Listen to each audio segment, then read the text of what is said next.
informed your engagement with the president this evening?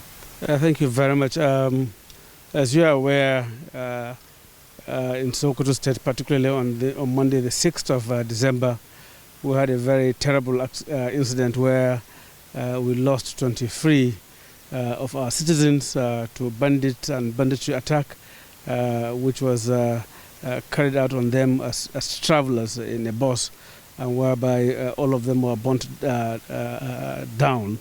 Of course, a number of them from the bus, 32 of them, some of them survived and escaped, but 23 got burnt alive. So and the situation in the state is really getting more worrisome, and that's why I sought for and was granted audience by Mr. President to come and further brief him. Of course, following the visit of the NSA, IGP and the rest of them, I know that they have briefed him, but I felt compelled by the situation to come and further give him more briefing on the situation at hand, and so that we can go get more support of Mr. President in terms of redeployment of more personnel, more equipment to the area that's being affected by the general insecurity in the state. So what are you taking away from here, having met the president? What can you assure the people of Sokoto after this meeting? From what I've seen and the engagement I've had with Mr. President, I can see that more in terms of engagement, in terms of strategy, is going to come up. And part of what I really suggested to Mr. President is for him to consider taking the advantage of the constitutional provision to declare a state of emergency in some of these areas that we have all of these bandits in Zamfara, in parts of Zamfara, parts of Katsina, parts of Sokoto, parts of Niger, Kaduna and Kebbi, those areas where we have them.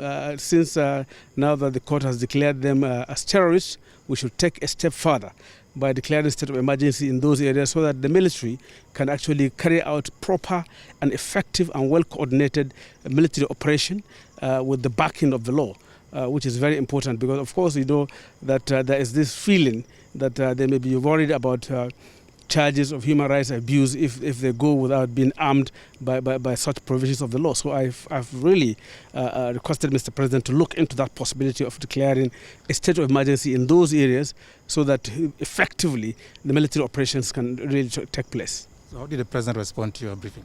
From what I've seen, I believe that Mr. President has accepted to take further steps that are very decisive in dealing with the situation as Commander-in-Chief of the Nigerian Armed Forces. So as former Speaker and two-term Governor, what do you think is the best way forward towards finding lasting solutions to this problem of insecurity in the country? Part of it, which I have recommended to Mr. President, is that we must do it a kind of a very comprehensively, the coordinated, as I said, operation.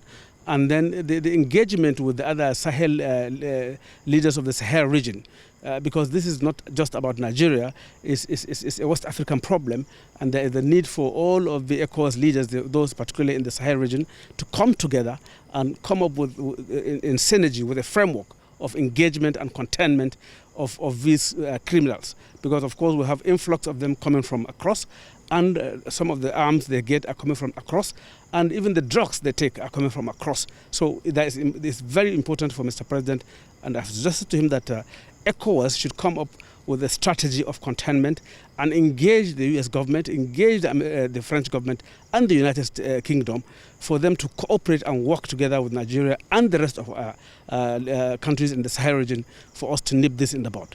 Thank you so much. Thank you very much.